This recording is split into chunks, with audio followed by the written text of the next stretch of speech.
Welcome to our brand new series on GMAT Math Basics. If you're struggling with quant and/or you're just getting started, I'm hopeful that this will make a huge difference in accelerating your progress. And if you've been studying for a while, hopefully this will be a great refresher and a great way to validate that you've got your basics down. The first step in mastering GMAT Quant is mastering GMAT Math Basics. And the first step in mastering GMAT Math Basics is an understanding of just a few definitions. It's kind of like relearning a language that you used to speak all the time. As a young person, you were probably fluent with a lot of these math basics because you were doing math that's similar to the GMAT fairly consistently. But you probably don't speak that language too much as an adult. And that is part of the reason we're bringing you this episode. Now, an important caveat is I'm not going to cover every definition that you need for a top GMAT quant score because that's going to be counterproductive. Instead, we're just going to build up from nothing and we will cover more advanced definitions later when we have created the context so that those basic definitions make sense. And I promise by the time we are through together with this project, you will understand why we did it that way and hopefully appreciate that that was the most efficient way to do things. So just going to ask for a little bit of trust at the beginning with that. Now, what I'm going to do is present this information as a series of questions so that you can pause and quiz yourself if you want to. And that way, this can become sort of like your audio or digital flashcard set if you're on the go and you're not in a situation where you can be looking at physical flashcards safely or efficiently. And I'm definitely going to invite you to make some guesses about the answer to those questions before I give the answers. This testing yourself as you learn or testing as a learning tool is very, very helpful for the learning process. And we've gone deep on that in the past, and I'm sure we'll go deep on it again in the future. With all that being said, let's dive right into the key definitions that you'll want to form a absolutely bulletproof, amazing, efficient foundation for the GMAT quant score of your dreams. Question number one. What is a number? A number is any value. Any numerical form of value is a number. So 3.879 is a number. 7 divided by 4 is a number. 1 is a number. And believe it or not, 0 is also considered a number. Let's briefly dive into 0. What is 0? 0 represents the value of nothing. Nothing has a value. And it's important to be able to represent that value in business. For example, if I have 5 apples in a basket and I take all 5 of them out, how many apples remain in the basket? It's very helpful, very valuable to have a number that represents that value of nothing. There are 0 apples in the basket.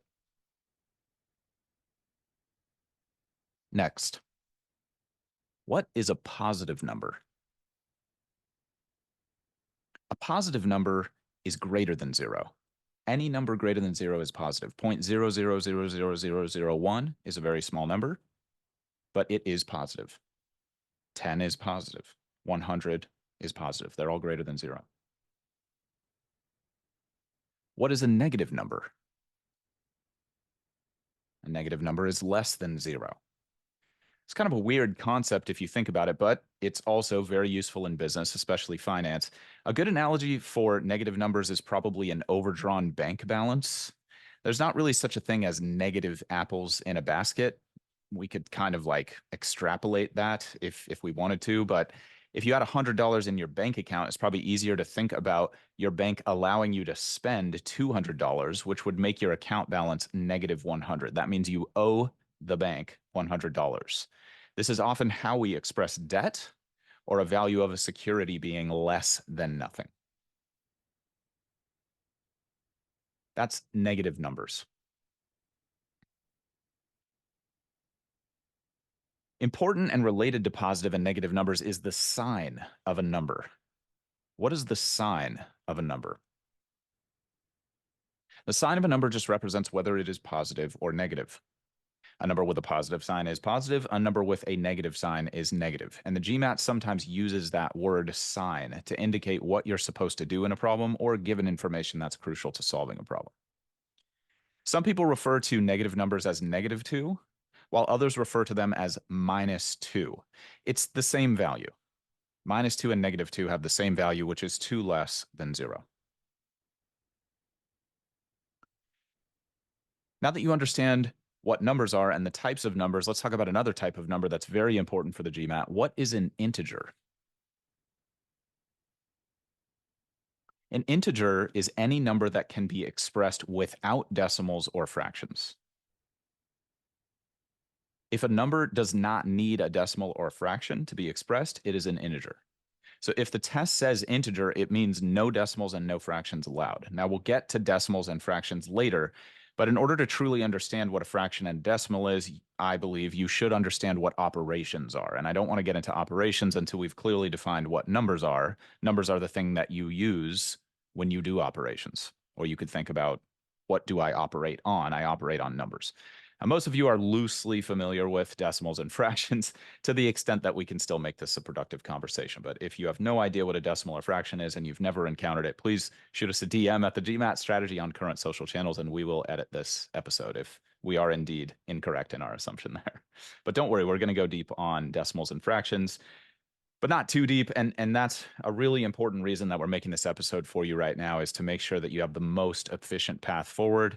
And we believe that that is what we're going to give you in this Math Basics course. So back to integers.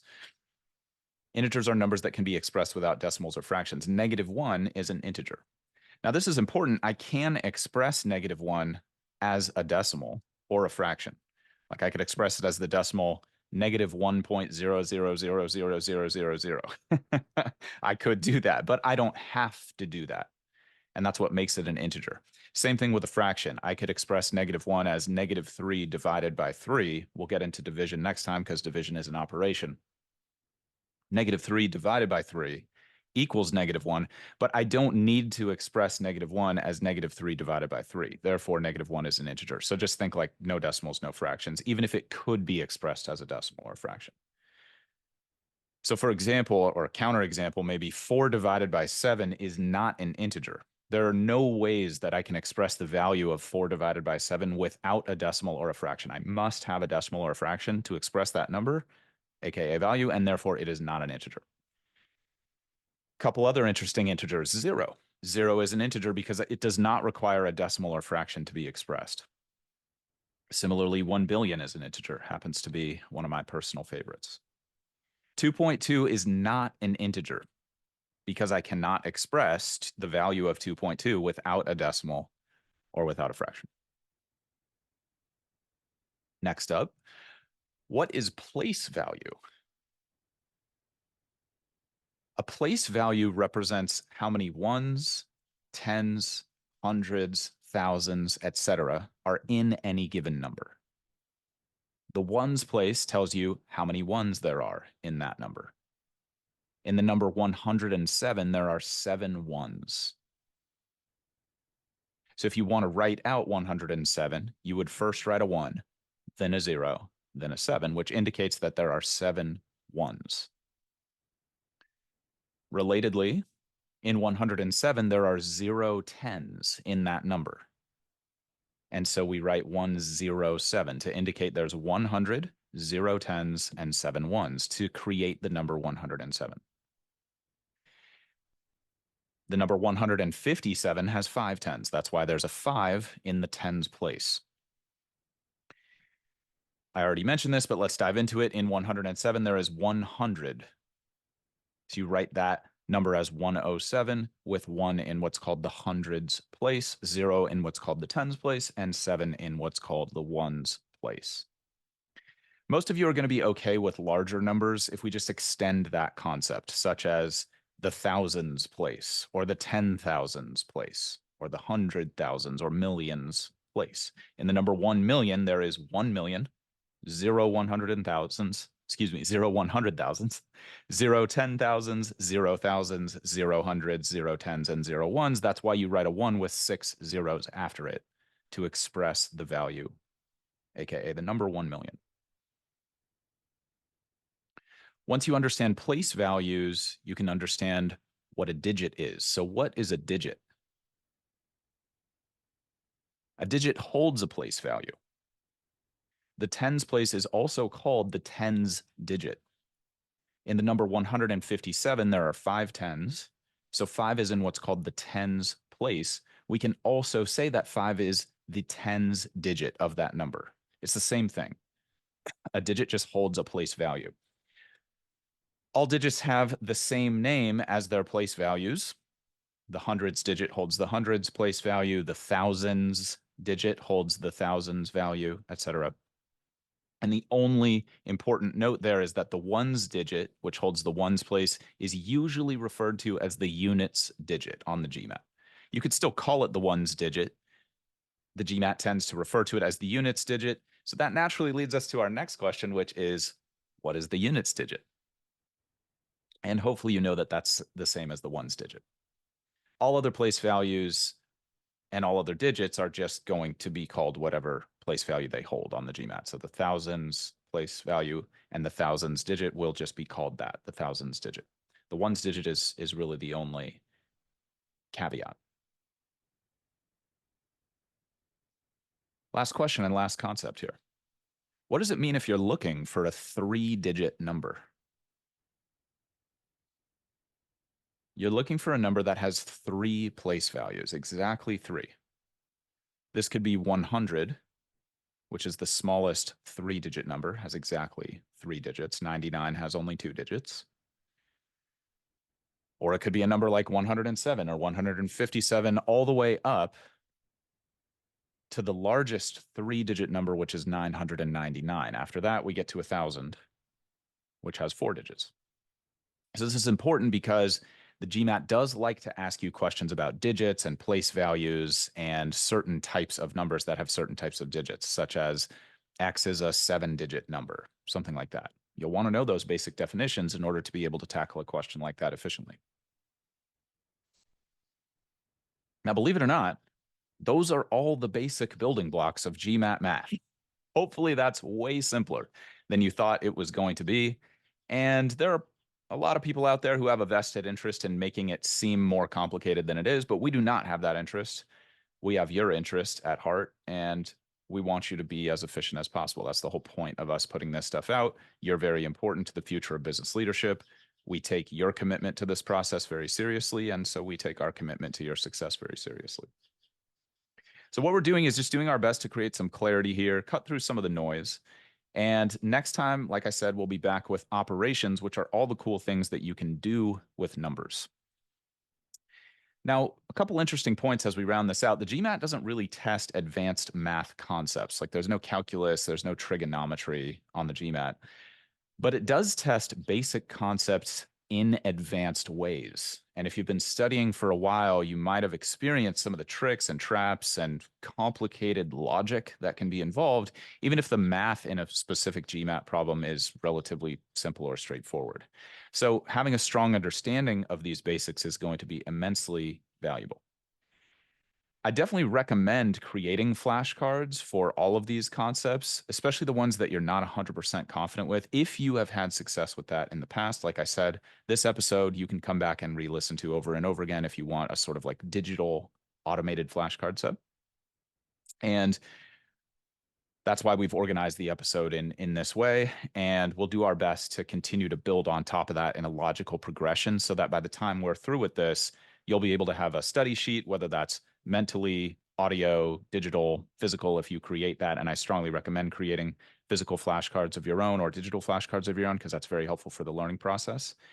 And that way you'll have a nice stack of basic GMAT math knowledge.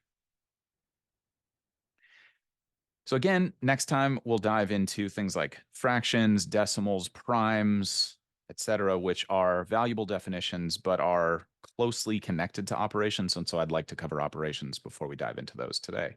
And I look forward to it. As always, my greatest hope is that this material will make your studies as easy and as painless as they can possibly be.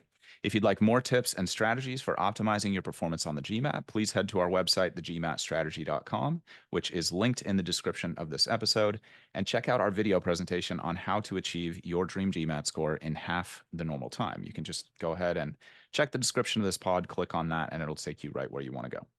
In the meantime, this is a weekly show, so please subscribe. And as always, please stay positive and stay consistent with your studies. Talk to you all soon.